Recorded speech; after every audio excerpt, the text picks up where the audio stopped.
Hold on. What? Our day is not over just yet. Woohoo! USA! USA! We have an action-packed hour for you 6 p.m. drivers. Would I rather be feared or loved? Easy, both. I want people to be afraid of how much they love me. Matt Skraby wraps up a full day of live and local sports talk. And that is the whole problem with aliens. You just can't trust them. Occasionally you meet a nice one, but usually they turn out to be some kind of big lizard. The Skraby Show starts now on 97.3 The Fan. Hello and welcome into the Skraby Show for June 12th, 2025. Thank you for joining me. Hope you enjoyed the roundtable replay. I felt some FOMO because I was listening to it and I actually just sat back in my chair for a little bit and just listened to the roundtable. And I definitely had some opinions that could have been shared on the roundtable, but I couldn't make it this morning. I'll be back the next roundtable, but always happy to hear the roundtable before my Skraby Show because it gets me fired up. It gets me ready to go. And we got some stuff to talk about tonight. Obviously, we have a lot going on from yesterday and what happened with the final game of the series against the Dodgers.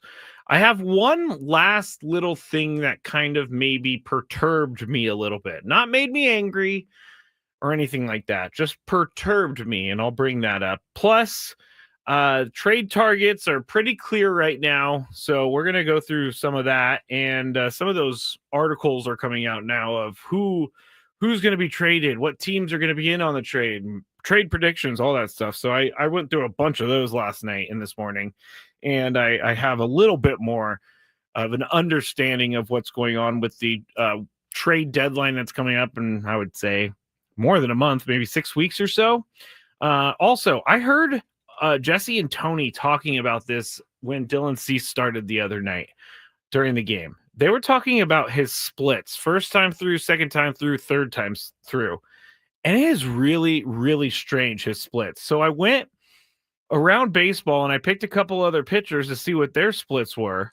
And I wanted to compare a little bit because it is really strange how Dylan Cease has his first, second, and third time through splits. So we'll get into that. Also, things that I've been seeing from Padres fans over the last couple days. I want to address a few of those things because, I understand that people want the Padres to win. I want the Padres to win. I want the Padres to win. Just going to say that again, because sometimes I think people are a little on our case because they don't think we care as much as everybody else out there. That's not true. I mean, we have, and we're not digging ditches. I get that. But we have dedicated baseball season we have been dedicated to baseball season is what I meant to say. Like for the past 7-8 years. I mean, we watch every single game. We hear every single press conference. We do care, and we do see everything out there as well. So I'm going to get into some of the things that I've seen with fans as of late, and then we will see what we have left at the end. A daily gripe, maybe. But I wanted to start with the fire up at Carlsbad up in Carlsbad in the Costa area, because if you were listening to Gwen and Chris, I live in that area. My dogs are up in that area, but there were evacuations in that area. But the latest from the San Diego Union Tribune is that the evacuations have been lifted. They're still battling the fire. It's 45 acres in eastern Carlsbad. The fire was reported around 2:45 p.m., and they've been fighting it ever since. After 5 p.m., Carlsbad fire official reported that blazes' forward progress had been stopped, and residents were told they can go back around 5:30 p.m., but were also warned to use caution as they may have to evacuate again. The fire apparently is burning in steep terrain, and firefighters battled the blaze on the ground and from the air, including the use of fixed-wing aircraft and helicopters. So that's a good one. That's a really, really good update on this fire because obviously we cannot afford another fire here in San Diego or California for that matter. And it's becoming summer. It's getting hotter. So we're going to see some more of this stuff. But my brother is a firefighter, and we've talked about this before. And San Diego is very, very, very well prepared for a wildfire. And the reason they're well prepared is because of the couple wildfires that we've had in the last 20, 25 years that have devastated San Diego. And there's been a lot of money invested in wildfire fighting. There's been a lot of money invested into airplanes and helicopters. And it's nice to know that there are airplanes and helicopters on the ready for to go fight fires. And it makes me feel a little bit safer here in San Diego that, you know, people are there's people on standby ready to go anytime a fire starts. And having those planes and helicopters is a big deal to get these fires out, because if you're fighting it from the ground, again, I'm not a firefighter, but I know a couple. Fighting it from the ground is tough. And so when you are able to use the air, whenever you're able to use these special planes and helicopters, it helps put out the fire a lot faster. So again, if you're just tuning in, there was a fire up in the La Costa area, and it, I guess, burned about 45 acres. They're still fighting it, it says, but they allowed people to go back to their homes after they had evacuated them a little bit earlier. So things are going well there. The temporary evacuation point was set up at Stagecoach Park, which is right across the street from La Costa Canyon. Not that that matters, but I had to mention it because, you know, I'm a La Costa Canyon Maverick. They had Chase Budinger on the show last week, La Costa Canyon Maverick. You know, Kevin O'Connell, La Costa Canyon Maverick. That's all I'm thinking. Oh, Mickey Moniak, former first overall pick, La Costa Canyon Maverick. I was talking to my friend, and it was a joking conversation, but I was like, I don't know if I'm ever going to make the Mount Rushmore of La Costa Canyon, because there's people that have done a lot more than me, like played professional sports. Coach of the year for Kevin O'Connell. It is amazing. It is amazing that my former high school teammate won NFL Coach of the Year. Let's see. Cole says, Skraby, we love you. Thank you very much. I almost said Skraby, but no, that's me. Thank you very much, Cole, for saying that. I appreciate everybody who's in the chat right now. If you want to watch, you can go to YouTube and search 97.3 The Fan. Also, there's a super secret Skrabinator chat that is at youtube.com/at the Skraby Show. You'll be able to find it there. So if you want to watch, you can do it in many different places. X as well, at Matt Skraby, Facebook, 97.3 The Fan, all of that. Ken also says that he loves me. Thank you, Ken. Appreciate that. All right, so let's get into this one thing. Oh, one more thing. Sorry, one more thing before I get into this. If you would like to go and subscribe to the 97.3 The Fan YouTube, it would probably benefit you, because we're putting a lot more effort into putting videos up, putting a lot more effort into the YouTube channel for everyone out there. So if you want to see Chris and his two things that the Padres need to happen for them to make it to the playoffs, basically, it's up on YouTube. Search 97.3 The Fan. You'll be able to see it. Just go to the video section, and it should be the first one there. But you are able to go and watch that little segment that Chris put together, which I thought was well thought out, which a lot of the things that Chris says are well thought out. Brandon says he just likes me. Okay. I can take that too. Because as a guy who has a hard time saying I love you, it's different. So, all right.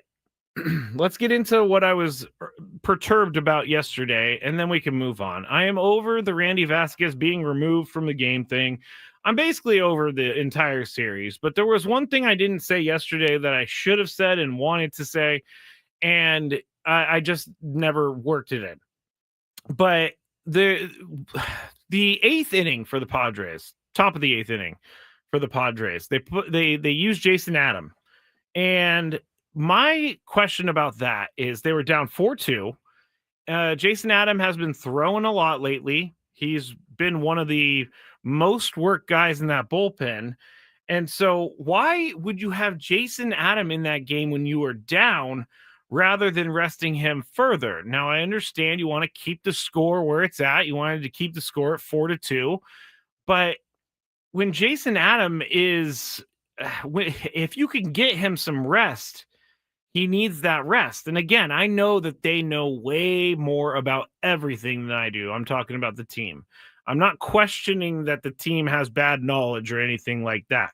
I'm just kind of questioning in my mind as a fan, like, why would you use a guy who's been used a lot lately and seemingly kind of struggling a little bit in the last, I don't know, 2 weeks? He's had some good appearances. He's had some pretty poor appearances, but it's an eighth inning score 4-2.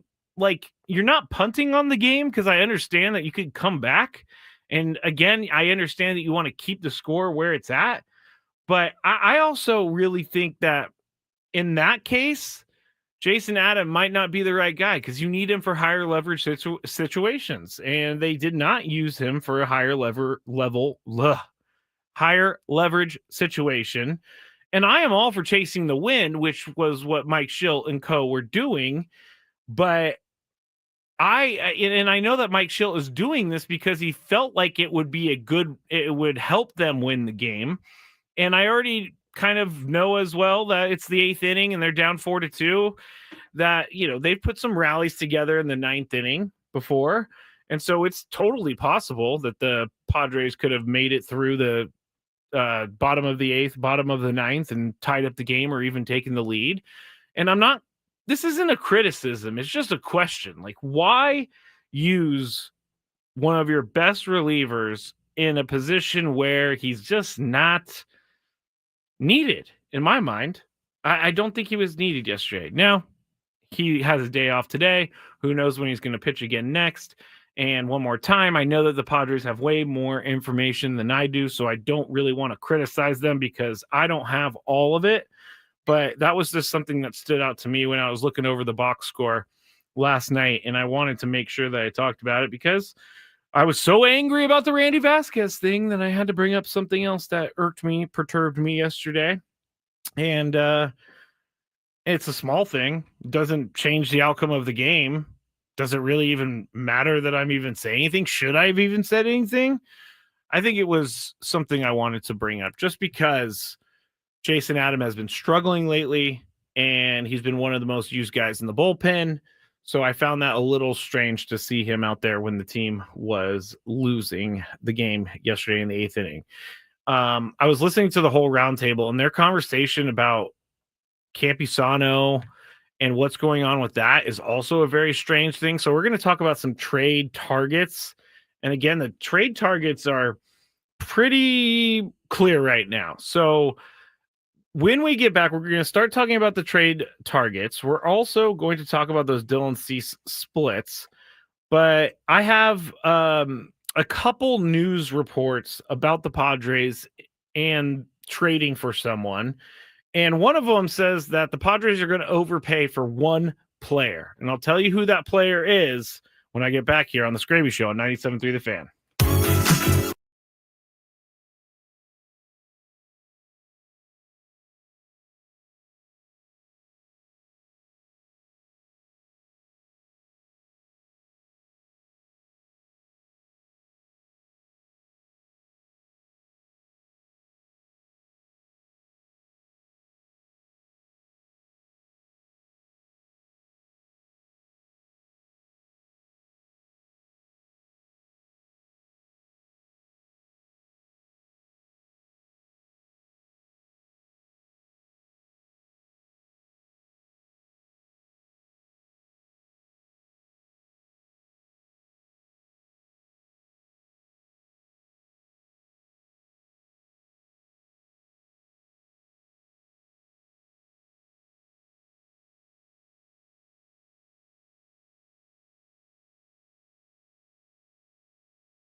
Back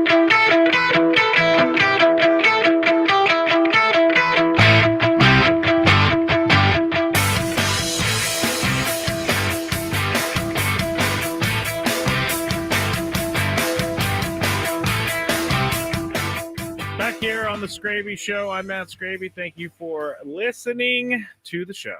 We have a couple more things to talk about tonight before we are done for the day. If you want to watch, go to YouTube, search 97.3 The Fan. You can watch it there. If you would like to watch it elsewhere, you can as well. On X, you can go to @MattSkraby, or you can go to Facebook, 97.3 The Fan, also Twitch, 97.3 The Fan. So there's a lot going on right now with the Padres, and there are a lot of people that think it is time for the Padres to cut bait with some of their players. Maybe not cut bait, but like trade them away, make some roster improvements. And the trade targets, pretty clear: left fielder, starting pitching, and if you can, another bench piece.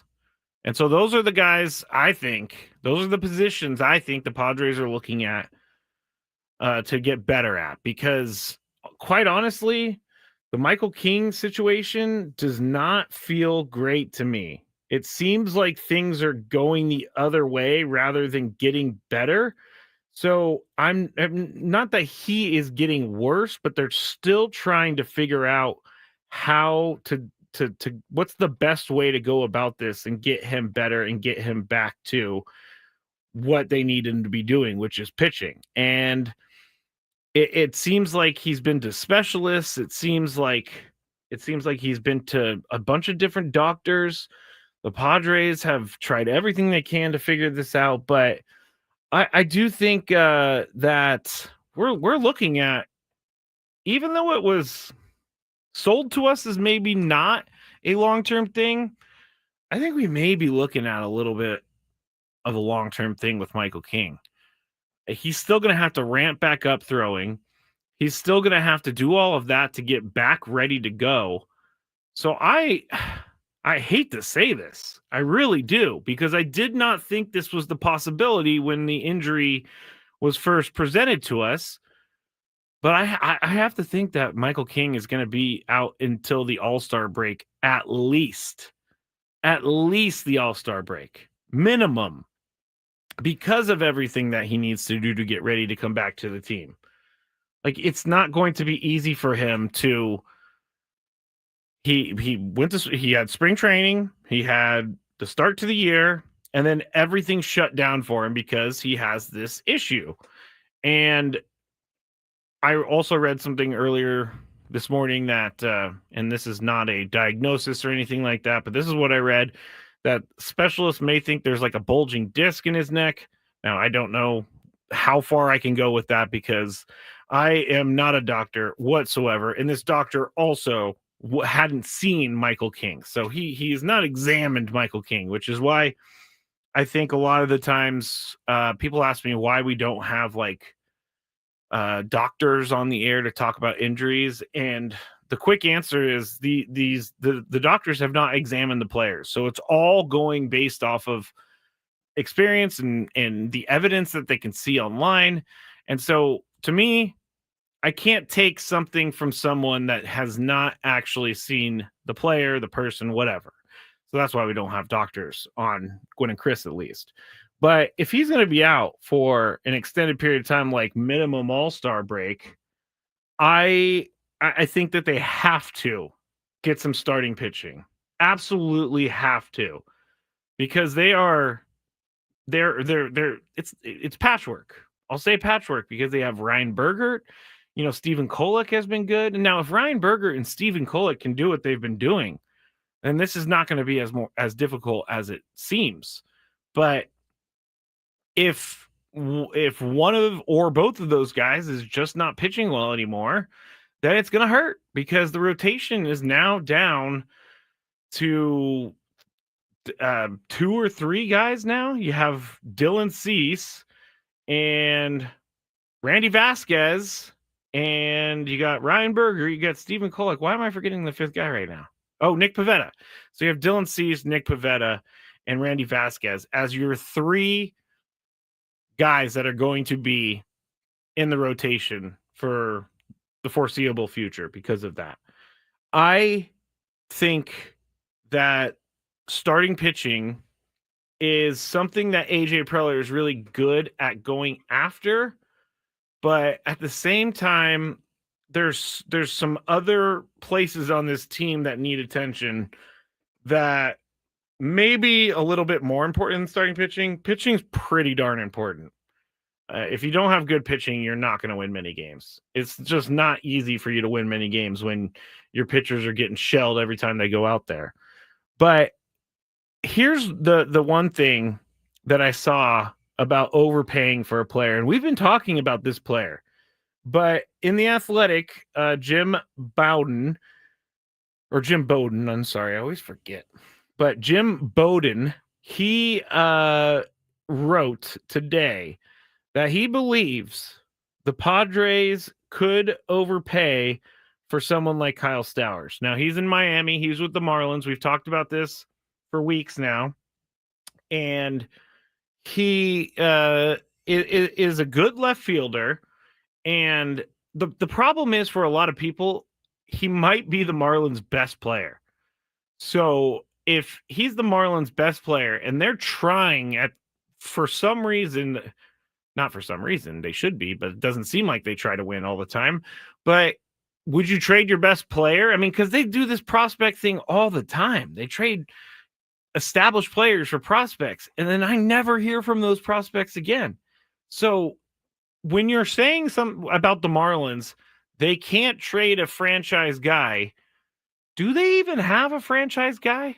It doesn't really seem like they have a franchise guy. Maybe Sandy Alcantara, even though he's not pitching well this year. I just think that the Marlins will trade anyone on that team if the price is right. And I also read that they're going to hold on to Sandy Alcantara until the end of the year. And because his value was so low right now, because he's not pitching well after coming back from Tommy John surgery. So they're going to hold him to the end of the year and see what happens in the offseason. But I don't know that that's the best move for them. And if he gets worse, it's even worse for you. But back to Stowers. If Stowers is someone who's on the block, I do think that AJ Preller needs to definitely check in on it. And of course he is, because he's AJ Preller and he has a history of doing business with the Marlins. So it's not like this would be out of thin air or thin air. He's made trades with the Marlins before. He got Tanner Scott, Brian Hoeing last year, Luis Ariz last year. And in the years past, he's also had some Marlins players that he's traded for. And I think that is a good thing, because there's an open line of communication between the two teams. But it depends on how much they value Stowers. Like, I get it. You're giving up your best player, your best hitter right now, and you need to get something back for it. But really, who are you going to get? Who's going to change the fortunes of that team? I don't think that one player in a trade is going to turn the Marlins organization around. And Stowers, he's hitting 272. He has like an OPS around 800 or so. But if you look at some of his StatCast numbers, and these are the numbers that I think provide more information than batting average and OPS and all that stuff. Batting average is a quick indication of, how they're hitting, how many times they get a hit. And OPS is a quick indication of how much they hit for power. But the StatCast numbers really tell me a story of what's actually happening when the ball hits the bat. Stowers' hard hit rate, bat speed, and barrel rate all rank in the 90th percentile or higher, which means hard hit rate means, it's self-explanatory. He's hitting the ball very hard. His bat speed, self-explanatory. He swings the bat very fast. And his barrel rate, meaning how many times does he hit the ball with the barrel, they're ranking in the 90th percentile. I like this player. I think he would be a good fit for the Padres. I know he's a California guy. I know he's a Southern California guy. And he would fit right in left field. The problem is, who are you going to give up for him? Are you willing to give up a player that has some hype around them? And I'm not talking about DeVries or Salas because I don't think those guys are in it. But are you willing to give up on some of your player, or willing to give up some players that you've been seeing rise themselves up through the minor leagues? At a certain point, AJ Preller has been very good at letting players like that go. Stowers he's in the early part of his contract career. So this is also a factor in everything, is that he hasn't even hit arbitration yet. He's got pre-arb coming up next year, and then his first year of arbitration in 2027. So contract control is there.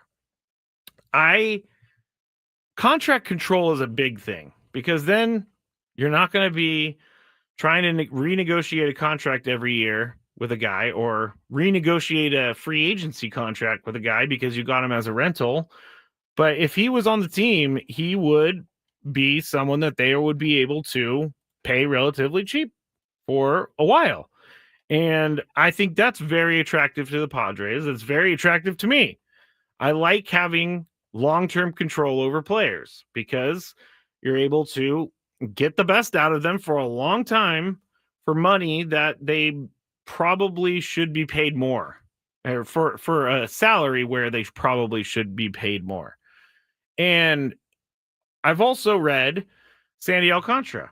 We've talked about this yesterday. Padres looking for starting pitching. Do they go after Sandy Alcantara? He's got a 7.14 ERA over 13 starts. And if the Marlins are willing to trade him, what if there was like some sort of Stowers Alcantara package? What would that cost? I have no idea what that would cost. But if the Marlins are holding on to Alcantara to see if they can just get blown away by an offer, or if they're able to, maybe turn him around, maybe package him or turn him around for something else that will get you more of prospect capital, then I could see that happening. Although his contract is one that is not team friendly, because he is owed, he has a team option, Alcantara, in 2027 for $21 million. So maybe that's not one that you want to go after because of the contract. I'm just making sure. Okay, so this year he's making $17.3 million. Next year he's making $17.3 million. Then you have the club option for $21 million in 2027.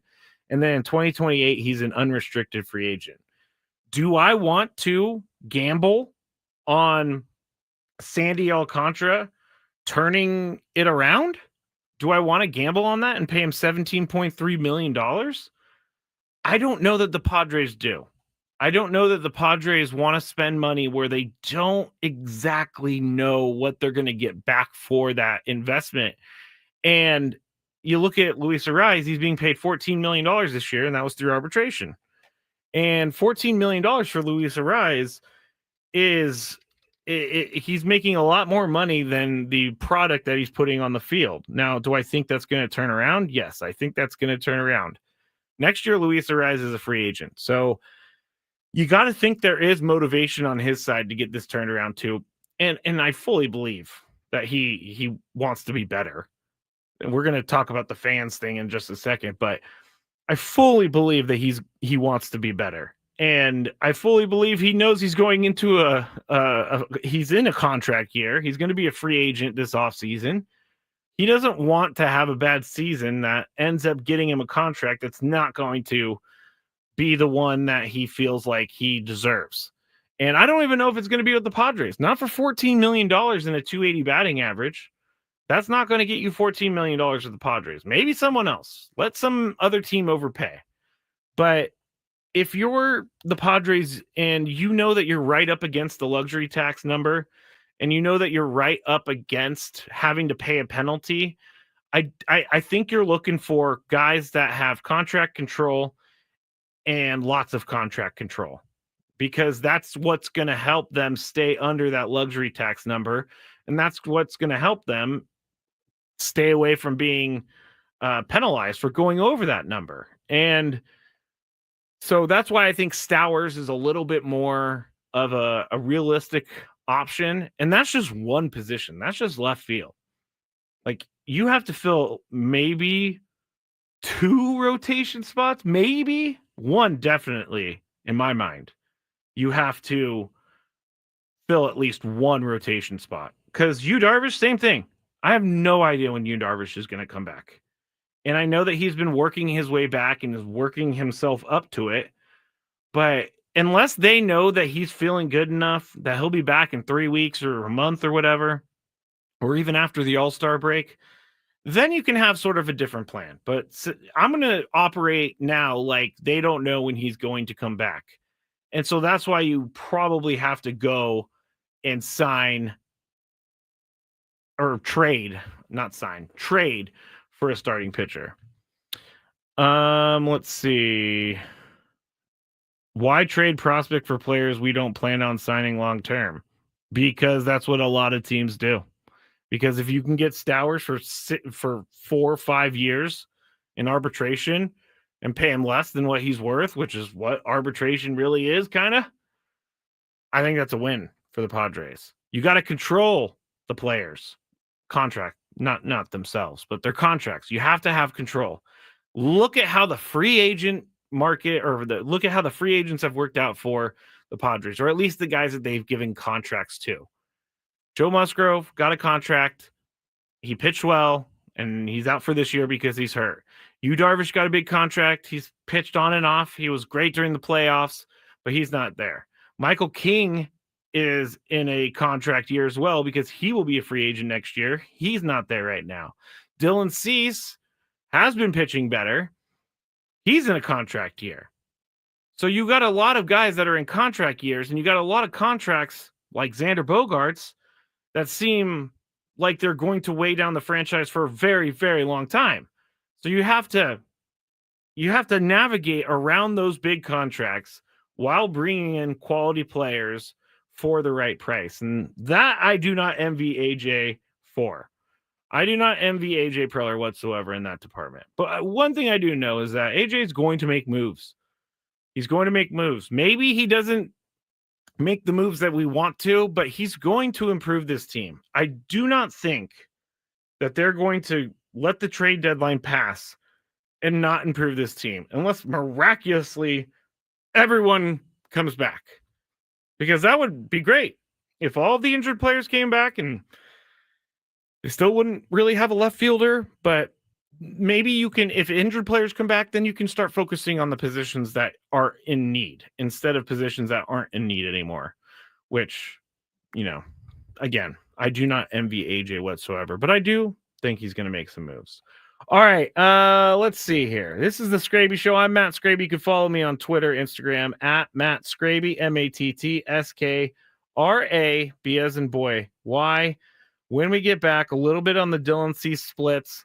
Also, things I see from Padres fans next on 97.3 The Fan.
Wow, this show has gone fast. Final segment of the Skraby Show. Thank you to everyone for joining me. We'll get some more of these going here as the season goes along. We'll get some more Skraby shows. But as we all know, Skraby Show season is the off season. So that's when you get lots and lots and lots of Skraby Show. I don't know. This is a side note before we get back into everything. But I don't know if people watch those shows on TV that like $1 million homes or $1 million listing or whatever it is. And so our TV usually has MLB Network on it. But for some reason, since the show started, I just never got up to change the channel. It's been this $1 million homes show, and I've been kind of watching it. And one little thing that I do from time to time that I think is a motivation technique for myself is I go and drive around Ranch Santa Fe. And I go and look at all of the different houses in Rancho Santa Fe because one day I hope to be able to live in one of those houses. Now, will I ever get there? It's gonna be a long uphill battle for that. Rancho Santa Fe is very expensive, but it is a good motivating factor to go and see all those different houses because I'm like, wow, maybe one day I could do that. And it gives me a little motivation. I go home, I start working hard, all that stuff. Maybe I'll drive through Ranch Santa Fe on my way home. That's what I'll probably do. And then I can look at all those houses as well. All right, let's see. On the chat, Abraham saying, why don't you sign players and then develop them? The reason the Padres cannot afford to just develop players right now is because the window is now. They don't have 2, 3, 4 years for these guys. Like teams like the Padres who have invested in the core and put money into the guys that you think you can build around, the Mannies, the Fernandos, the Jackson Merrills, the Joe Musgroves, Yu Darvishes. If you just can't afford to wait for someone 3 or 4 years to be at a point where they're going to contribute heavily on a major league team. So the Padres plan, in my mind, is we have our core. We are trying to win the World Series now. And so we just need to plug and play with some guys. Once you win the World Series, you can go in a different direction if you really want to. And you can start developing prospects and stuff. But there's just not time right now. The window is now. The Padres window is now. Manny's not getting any younger. Xander's not getting any younger. Yu Darvish isn't getting any younger. Jackson Merrill's still very young, so he has a long time to go before that. But I just think that sometimes you have to go all in, and that's what I want to see the Padres doing. I think the Padres are not looking, or some fans of the Padres are not looking at the window that is right now. Everybody always tells me 49ers window is closing. And that's why they need to win now. Okay. All right. Like there's other teams that the window is still open. They're still trying to get to the point where they're a team that's going to compete year in and year out for a World Series. But the Padres are a team right now that cannot waste any years. They cannot waste any years waiting for prospects to prove themselves. That's the other thing. Prospects are prospects.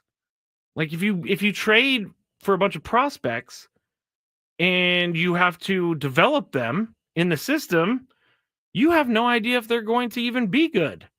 So you're kind of gambling in that regard too. But I don't think it's a crazy take or anything from Abraham. It's just, I think the Padres want to win now. I know the Padres want to win now because they put a lot of money into this team now. Real quick, I just have to say congratulations to the biggest fan on the chat, Rod. His daughter graduated and I believe is a nurse now. So very cool, Rod. Thank you for sharing with the chat fam and congratulations to your daughter. Nurses are very, very important. And it's very nice to see someone going into that industry, even though it's a very demanding industry. Brock says, I don't even read this chat. Uh-huh. All right. I want to play this from Ben Higgins. This is Jeremiah Estrada yesterday after the game. Can't walk the first hitter when you come in. Pitches weren't there. You know, not every day is going to be the same. Everyone's got a bad day every now and then. It's part of life. Got behind the count. Teoscar couldn't okay my slider, and tried putting a heater up, and of course, left it right down the damn middle. You know what I love about Jeremiah Estrada is that, number one, he is very honest, and that is something that I like about people. Number two, Ben Higgins made this clear in his tweet. He said, in true Trevor Hoffman fashion, Jeremiah Estrada didn't duck any questions after giving up a 3-run home run to Teoscar Hernandez, stand-up guy. He is a stand-up guy.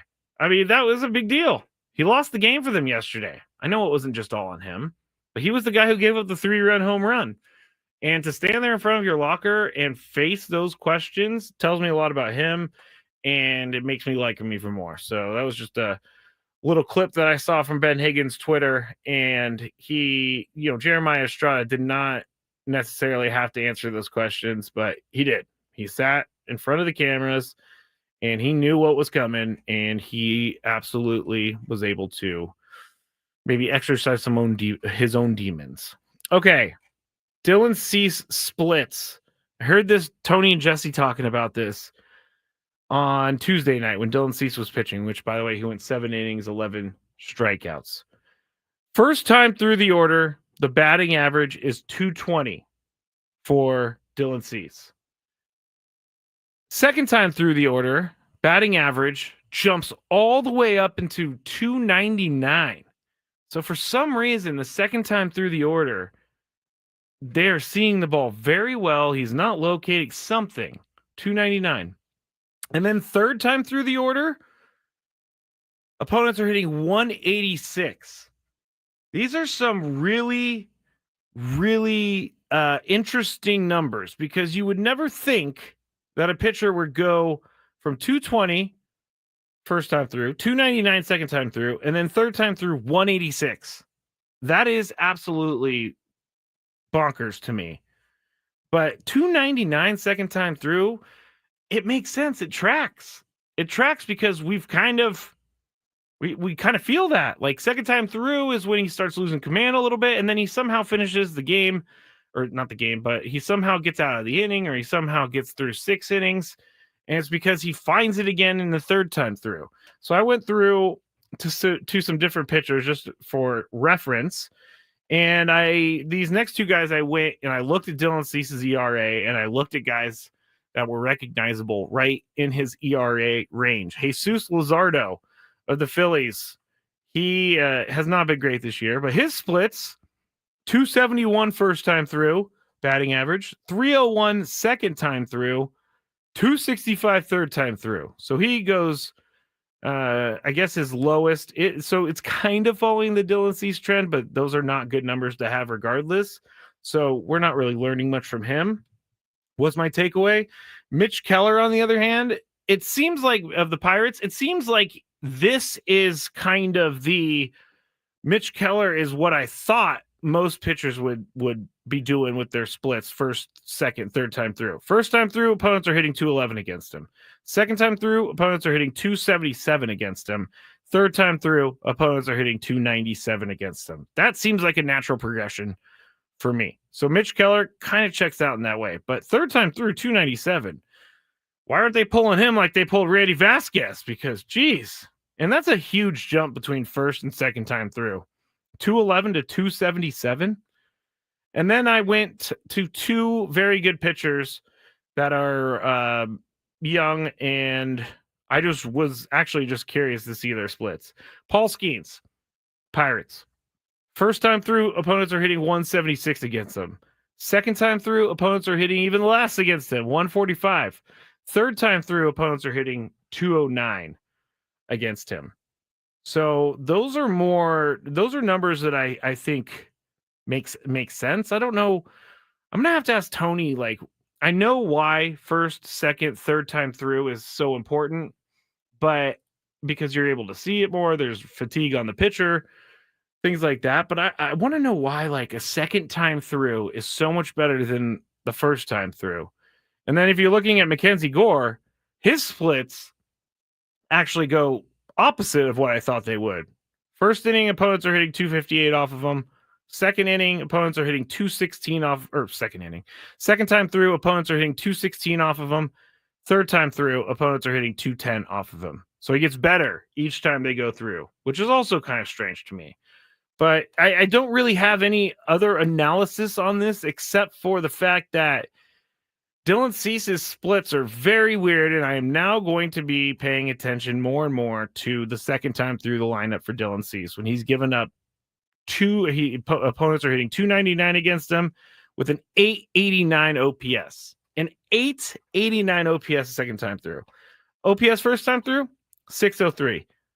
Third time through, 591.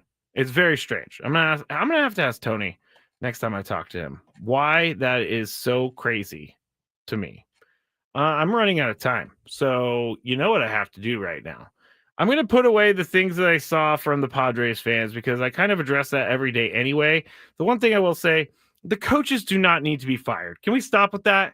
Can we stop with the fire the hitting coach, fire the manager, fire this guy, fire that guy? Firing people is not the answer. Sometimes you could tell that a hitting coach is not working out.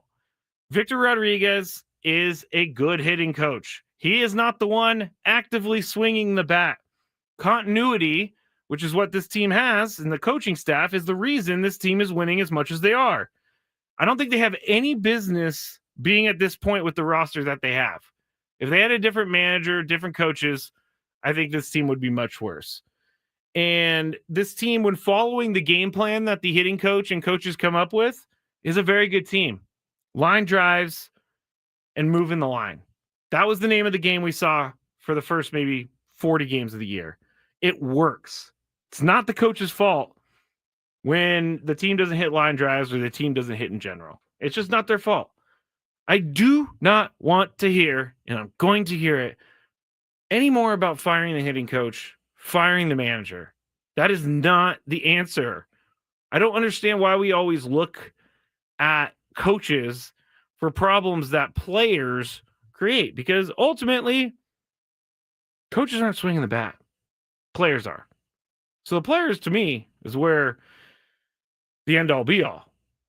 Coaches sometimes do need to go because the players tune them out, but that's not this team. And if I felt like Mike Schilt needed to go, I would tell you, but I do not feel like Mike Schilt needs to go. I feel like Mike Schilt needs to stay because they have a mentality on this team, and good teams win close games, and he's instilled that into them. So please, no more firing people. What's annoying Skraby today? Let's find out. It's time for the Daily Gripe.